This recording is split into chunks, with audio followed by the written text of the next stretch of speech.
She on my skin like a ball fade. Ain't nice with the ops, it's all raid. Can't trust nobody, they all fake. So I stay in good hands like Allstate. What's poppin' YouTube? So today we're reacting to NBA players with gang ties, you know what I'm saying?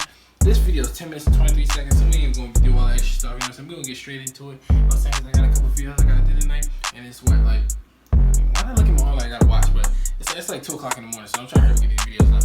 NBA players with gang ties. Let's go. Fuck. We're already experiencing some leg, y'all. Hold on, hold the fuck up. Hold up. Right here. Go. Oh, wait. Let's go. For many, basketball was a way out of a dangerous and poverty-stricken environment. And before some stars made it into the league, they were faced with serious adversity they had to overcome, including ties to gang culture. The former MVP has always been known for his sensational performances day in and day out, mostly known for his coveted step-back three. Hart has been lighting up the scoreboard for years. Now, a lot of people don't remember this, but just a few years back, Harden was seen throwing up gang signs during an NBA game. Years back, when James Harden was playing against the San Antonio Spurs, Harden was running up and down the court, throwing up hand signs that made a lot of people think he was claiming to be a blood.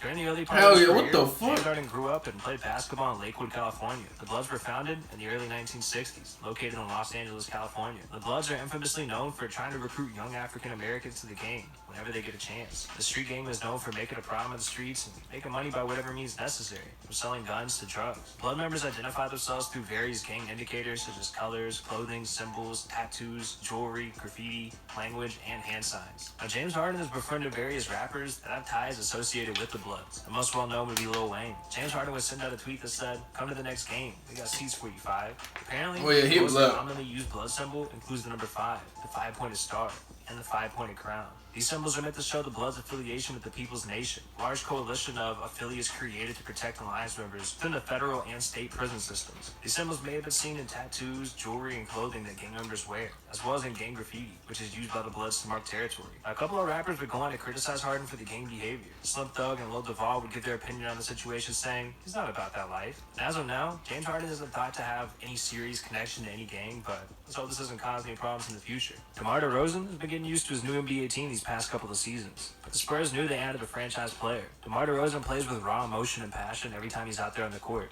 He's had to overcome obstacles and bad habits early in his life, but thanks to determination, hard work, discipline, talent, and of course a bit of luck, DeMar DeRozan went from the streets of California to an NBA superstar. DeMar won't ever forget where he came from. That's why at the start of his NBA career, DeRozan would throw up gang signs, showing he was affiliated with the Crips. Raised in Compton, California, DeRozan had to overcome one of the most dangerous neighborhoods in the entire United States. Compton is known for its roots bringing up hip-hop, but has some of the worst gangs and criminal activities ever. Basketball is what saved DeMar DeRozan. At an early age, DeMar was already an impressive young talent with his ability to attack the rim, quickly becoming one of the most desired assets in California basketball. Ranked top 5 in the nation while attending Compton High School, DeRozan grew up in a hostile environment, with several members of his family shot dead in proximities of his own house. Although it was his known talent that made all the thugs in the neighborhood protect the talented athlete and his remaining family members, constantly cheering and encouraging him to get better and better, and DeMar became the ultimate pride of Compton.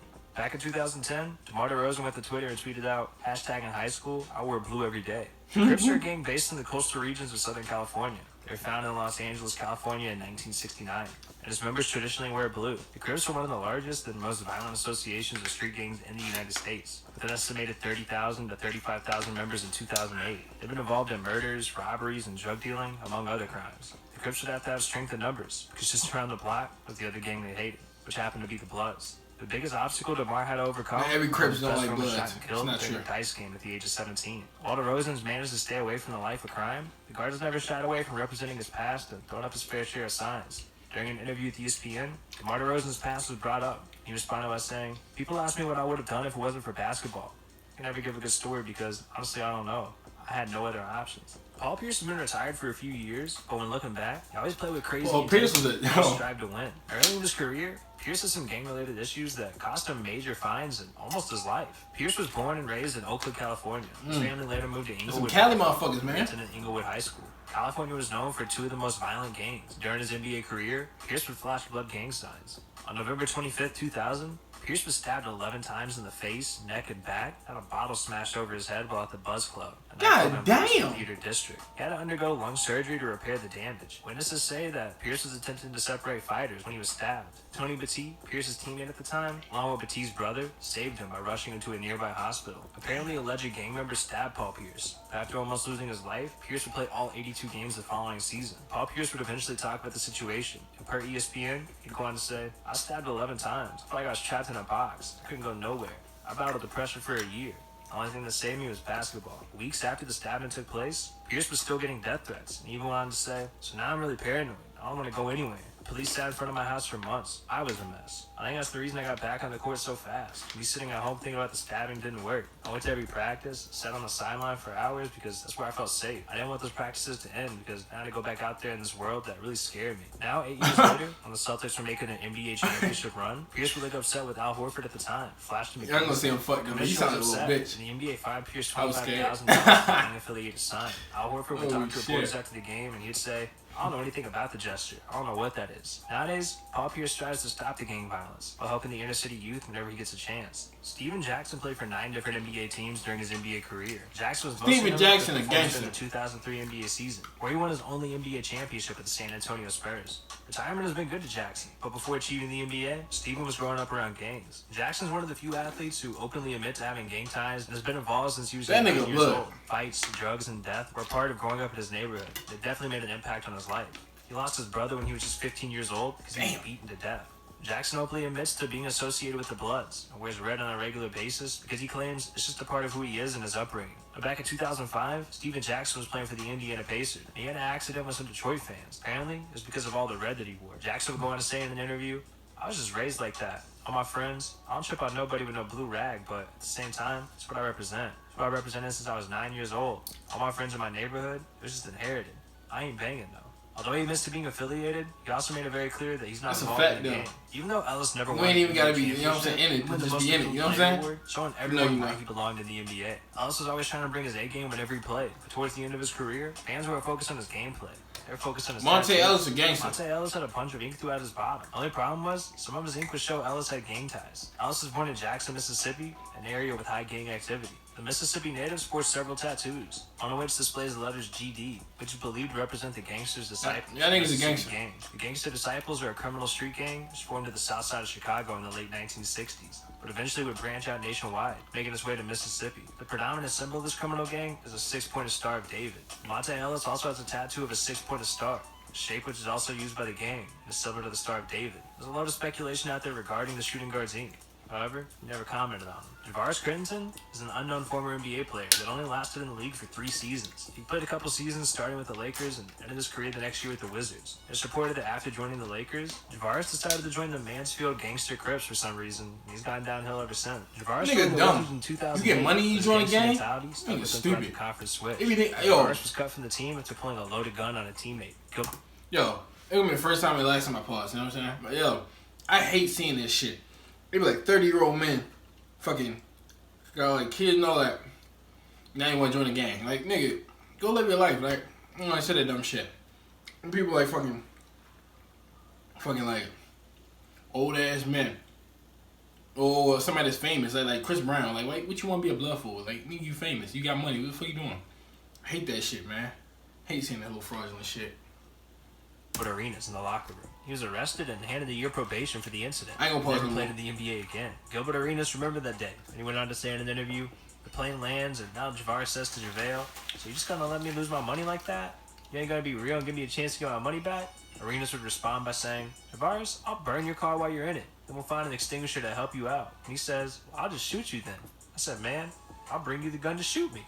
2 days later, on December 21st, 2009, the locker room confrontation took place, and Arenas would actually bring 4 unloaded guns and would tell Crittenton, 'Hey, come pick one.' Javaris responded by pulling his own gun, one which Arenas said was loaded. Arenas pleaded guilty to a single felony count of possession of a gun without a license. He was sentenced to 30 days in a halfway house and served 2 years of supervised probation.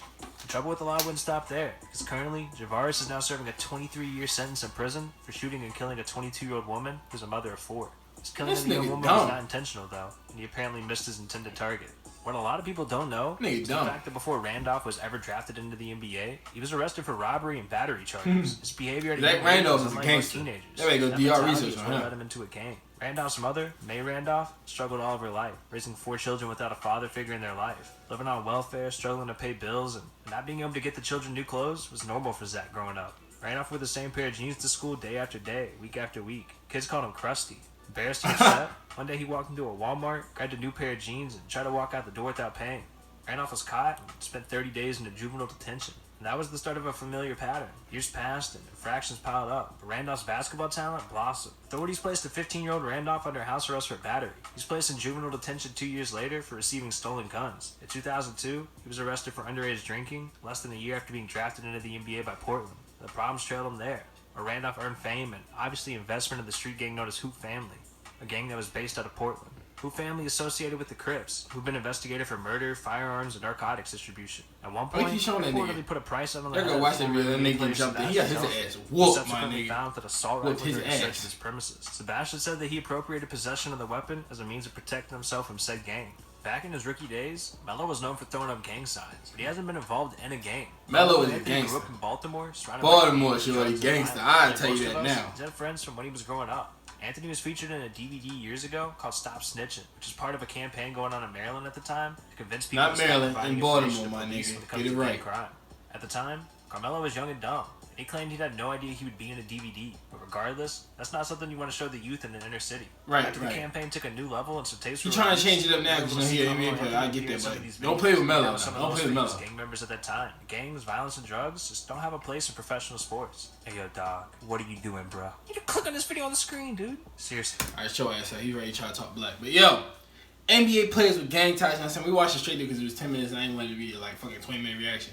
But yo, I won't play with that boy Melo, boy. He's like that. I'll tell you that right now. I seen him in person multiple times. That nigga's like that. You feel me? Okay. Yeah, I hope you guys did enjoy the video. If you did, leave a like, share, and subscribe. Follow me on Instagram. That's at BMO Kobe. That's BMO.